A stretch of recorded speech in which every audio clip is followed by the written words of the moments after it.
Henri Rossier. Abraham et Lot. Il est très instructif de comparer les croyants entre eux, Lot avec Abraham, Jonathan avec David, etc. On voit d'un côté où conduit un cœur partagé malgré les traits divins qu'il lui est donné de reproduire, de l'autre où conduit un cœur parfait avec Dieu. Jonathan est un exemple de l'énergie d'une foi personnelle et d'un amour entièrement désintéressé pour David, loin de l'Éternel. Ces vertus se développent merveilleusement, même dans un milieu où l'homme de foi se trouve associé à une profession religieuse correcte, mais à laquelle le vrai nerf manque absolument. Du moment que David était rejeté, Jonathan aurait dû faire un pas de plus. Il fallait abandonner tout le système professant pour se joindre au vrai roi. C'est là que ce cœur si sympathique, mis à l'épreuve, manque d'énergie morale et il en subit les tristes conséquences. Lot est un caractère bien moindre que celui de Jonathan, car sa foi manque d'énergie personnelle. Il ne commence pas bien, car il marche avec Abraham, c'est-à-dire par la foi d'Abraham. L'énergie d'Abraham lui suffit. Il est le juste Lot, et cela le caractérise comme homme de foi. Mais c'est tout. La justice pratique personnelle dans nos voies ne suffit pas. Il faut l'énergie de la foi. Il faut que le cœur ait un seul objet. Il faut la séparation du monde, sinon le monde nous submergera. Mais ce qui caractérise surtout Lot en mal, c'est qu'il choisit. Placé sans énergie spirituelle devant les choses du monde, il lève les yeux et choisit. Il choisit sans aucune hésitation. Plus tard, hélas, il montre la plus grande hésitation quand il s'agit de quitter ces choses. Abraham ne choisit pas, il abandonne.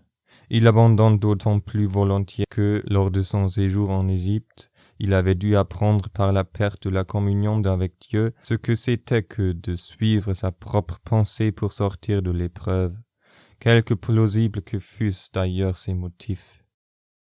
Lot lève les yeux et choisit les choses belles qui attirent ses regards, des choses, direz-vous, établies comme un jardin d'Éden par la bonne providence de Dieu. Où était donc le mal ?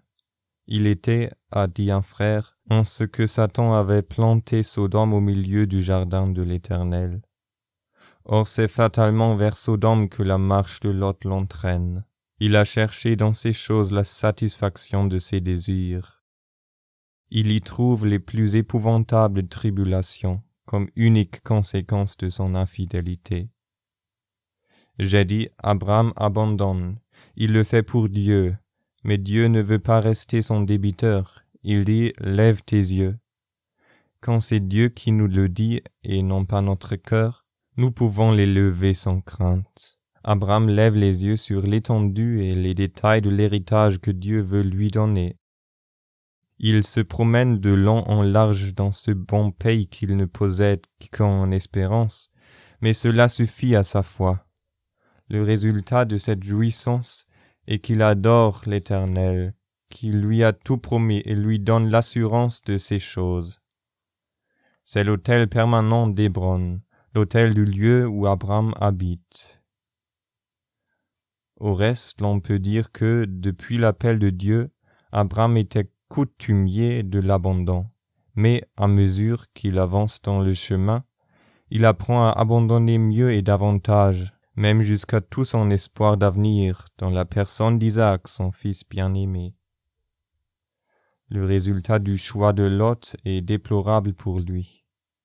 Quant à son cœur, tout ce qu'il peut faire, c'est de tourmenter son âme juste.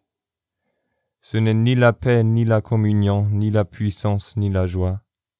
Quant à son intelligence, il ignore comment Dieu estime le monde et le jugement qu'il prononce contre lui. Quant à sa foi, il craint le danger là où est pour lui le salut et manque absolument d'assurance. Quant à son témoignage, il le perd entièrement, se voit repris par le monde et un objet de risée pour ses gentes.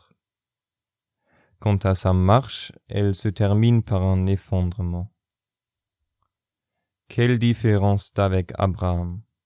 Près de Dieu sur la montagne, jouissant des choses à venir, adorateur plein de paix, intercesseur, ami de Dieu, dépositaire de ses révélations et de ses secrets quant à l'héritage, Genèse 13, quant au jugement du monde, Genèse 18, et au-dessus de tout quant à l'héritier lui-même, qu'Abraham finit par posséder comme sa part à jamais. Outre cela, Abraham est victorieux, délivre son frère, refuse les dons du monde après avoir abandonné le monde. 14, 23.